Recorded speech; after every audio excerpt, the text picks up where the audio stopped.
Salut les amis, c'est Valentin de l'Arena Foot, j'espère que vous allez bien. Très heureux de vous retrouver pour la dernière vidéo de l'année 2022. Et aujourd'hui, c'est l'heure du bilan, l'heure de revenir sur l'année écoulée, de faire les comptes et puis d'aborder ensemble le futur proche et 2023 qui sera encore une année très importante pour la chaîne. Pour cette dernière de 2022, n'hésitez pas pour le soutien à exploser la barre des likes, ce serait super cool. Et puis abonnez-vous et cliquez sur la petite cloche si ce n'est pas encore fait, ce serait pour moi la meilleure récompense de tout le travail de cette année. Donc merci du fond du cœur à celles et ceux qui le feront. 2022 fut la deuxième année complète de la chaîne et je vous montrerai les statistiques en comparaison avec 2021 en fin de vidéo. Je sais que certains aiment ça, donc je vous montrerai l'évolution. Mais revenons d'abord sur 2022 qui a été une année chargée pour la chaîne avec 66 vidéos. Donc c'est un très beau total. Vous savez que YouTube, c'est pas du tout mon occupation principale, donc concilier ça avec les études, c'est pas forcément simple. Mais j'ai tenu le rythme et faire une vidéo tous les 5 jours en moyenne, c'est franchement un gros succès. Donc très content de ça. Beaucoup m'ont découvert durant la période Destination Coupe du Monde entre septembre et novembre. Novembre a d'ailleurs été le plus gros mois de la chaîne, mais l'année avait commencé avec beaucoup d'autres sujets, comme la Coupe d'Afrique des Nations, bien sûr, mais aussi tout ce que j'avais fait quand j'étais alors en Italie, avec les vlogs, notamment à Florence, que ce soit pour Fiorentina Juve ou sur le Calcio Storico, les Coupes d'Europe, mais aussi la Ligue des Nations, les grandes séries de la chaîne, comme les logos des clubs de football, ou alors le lancement de Zoom sur le foot. Il y avait beaucoup de choses. On a ensuite, bien sûr, été occupé par la Coupe du Monde, avec de septembre au 19 novembre, Destination Coupe du Monde, et puis du 20 novembre à décembre, à coup de live, preview et analyse, on a couvert ce 22e mondial de l'histoire. C'était une super période de pouvoir être aussi en interaction avec vous et de vivre de grands moments ensemble, donc j'ai beaucoup apprécié. Donc année très dense qui m'aura permis de me faire encore plus plaisir qu'en 2021, de gagner encore en confiance devant la caméra et puis de créer petit à petit une vraie communauté puisque sur cette chaîne, on a dépassé le cap des 1000 abonnés durant cette année et on finit 2022 en direction des 6000 avec une grosse augmentation sur la fin, donc très fier de tout ce travail-là. 2023 va donc se lancer sur la chaîne et on va parler de beaucoup de choses. Mais avant ça, j'en profite pour vous dire que la première apparition que je vais faire sur YouTube, ce sera le 3 janvier sur la chaîne d'Idriss de l'Amour du Maillot qui était venu durant la période Coupe du Monde sur la chaîne faire des lives. Idriss, c'est un mec super sympa qui vous livre ses expertises sur ses maillots, leurs qualités, leurs secrets. Il a une collection vraiment impressionnante, c'est un vrai passionné. Et en novembre, on avait réalisé un podcast ensemble. Il sera disponible dans quelques jours sur sa chaîne. Je vous mets donc le lien en description de son YouTube, mais aussi de son lien Spotify. Vous choisirez comment vous voulez écouter ça. Il y a aussi la possibilité d'écouter le podcast sur Deezer et puis sur toutes les autres plateformes. Ce sera l'occasion d'en apprendre plus sur nos vies, nos projets YouTube, les maillots et puis sur moi aussi d'un point de vue personnel. Donc n'hésitez pas à aller voir ça et abonnez-vous à sa chaîne. Rendez-vous le 3 janvier à 8 h sur la chaîne L'Amour du Maillot. Alors qu'est-ce qu'on va faire en 2023 pour revenir à l'Arena Foot? On va continuer de grandes séries de la chaîne que je vais reprendre et peut-être terminer, c'est le cas peut-être des rivalités des sélections nationales, j'espère faire encore au moins 2 épisodes, et l'analyse sur les logos des clubs de football qui va, elle, toucher à sa fin.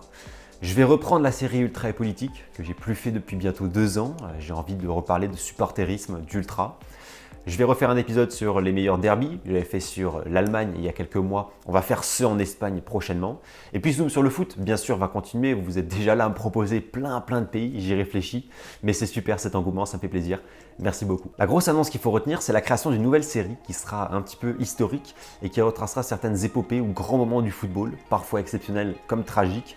J'ai hâte de vous dévoiler ça, j'en dis pas plus pour le moment, mais ce sera vraiment un gros travail fait dans la recherche et dans la réalisation. Hâte de vous présenter ça, je vous tiendrai au courant. Et puis bien sûr, on continuera certains sujets géopolitiques ou sociaux sur le football qui sont un peu l'essence de la chaîne. Ça, c'est pour la partie univers du football, donc pas forcément en rapport avec l'actualité footballistique, mais on va bien évidemment se focaliser aussi sur le rectangle vert en 2023 avec la reprise des vidéos sur les championnats européens, ça va arriver en janvier, la Ligue des Champions avec les 8e qui arrivent dans pas si longtemps, la Ligue Europa et la Ligue Europa Conférence tout au long du printemps. On refera encore probablement des vlogs dans des stades ou dans des lieux de football, j'ai quelques idées sympas. En mars, on parlera des qualifs de l'Euro 2024, on fera un débrief de la saison en mai-juin, on parlera du Final Four de la Ligue des Nations en juin, et puis après on recommencera pour la saison 23-24. Donc beaucoup de sujets encore super intéressants à analyser, à traiter, et voilà, j'espère que l'année sera encore plus belle que 2022. L'objectif au niveau des vidéos, ce sera de maintenir le cap des 50 vidéos réalisées, ce serait vraiment top. Voilà, mais l'objectif premier avant tout, c'est de garder une certaine qualité, de faire les vidéos les plus riches et travailler possible, toujours avec passion. Et ça, c'est le plus important. La dernière petite annonce avant de passer aux statistiques, c'est simplement de savoir quand est-ce qu'on va se retrouver sur YouTube en 2023. Il n'y aura pas de vidéo tout de suite pour la simple et bonne raison que j'ai envie de souffler un petit peu. Cette période de novembre-décembre a été une période ultra chargée, tant sur YouTube que dans mon travail. Et j'ai besoin de prendre un petit peu de recul pour souffler et recharger les batteries. C'est absolument pas une perte de motivation de faire des vidéos, pas du tout. C'est la chose que j'ai le plus envie de faire actuellement. Mais j'ai besoin d'un petit peu de temps pour bien les travailler et ne pas me presser. Et je pense que pour vous aussi, ce serait mieux. En tout cas, vous sentirez la différence entre des vidéos bâclées à l'arrache sorties tout début janvier et des vidéos qui sortiront un peu plus tard. Donc, besoin un petit peu de souffler. Il y aura 2 semaines sans vidéo. Mais durant ces 2 semaines, ne vous inquiétez pas, je vais bosser certains sujets et puis on se retrouvera durant le week-end du 13, 14, 15 janvier pour une nouvelle vidéo qui sera donc la première de 2023. Et à partir de cette date, vous allez voir qu'on prendra un bon rythme avec de nouveaux sujets. J'espère que vous serez dans le train avec moi pour cette belle année. Voilà les copains, ce que je peux vous dire pour ce bilan. J'ai vécu une année merveilleuse avec vous et comme je vous l'ai promis, voici le bilan statistique de 2022 par rapport à 2021 pour que vous compreniez la grosse évolution qu'on a vécue sur la chaîne. Je compare les 2 années parce que ce sont les 2 premières années complètes de l'Arena Foot, chaîne que j'avais créée en novembre 2020. En 2021, j'ai réalisé sur la chaîne 43 vidéos, fait 19 300 vues et pris en tout sur l'année 429 abonnés, ce qui est, entre parenthèses, vous dit que j'avais 140 abonnés au 1er janvier 2021 et 570 au 31 décembre 2021. En 2022 sont sorties 66 vidéos qui ont cumulé 250 000 vues et j'ai pris tout au long de l'année plus de 4 700 abonnés avec une augmentation de 575 au 1er janvier à 5 315 environ au moment où je m'enregistre. Donc vous le voyez, c'est la 2e année de la chaîne et l'évolution est remarquable sur le plan statistique. Mais je le sens aussi dans ma manière de faire sur YouTube, dans la façon dont je travaille. Et puis on emmagasine aussi pas mal d'expérience et je commence vraiment à le sentir et je pense que ceux qui regardent la chaîne aussi. Et puis c'est évident, la Coupe du Monde a bien sûr aidé la chaîne dans son développement cette année, surtout en fin d'année.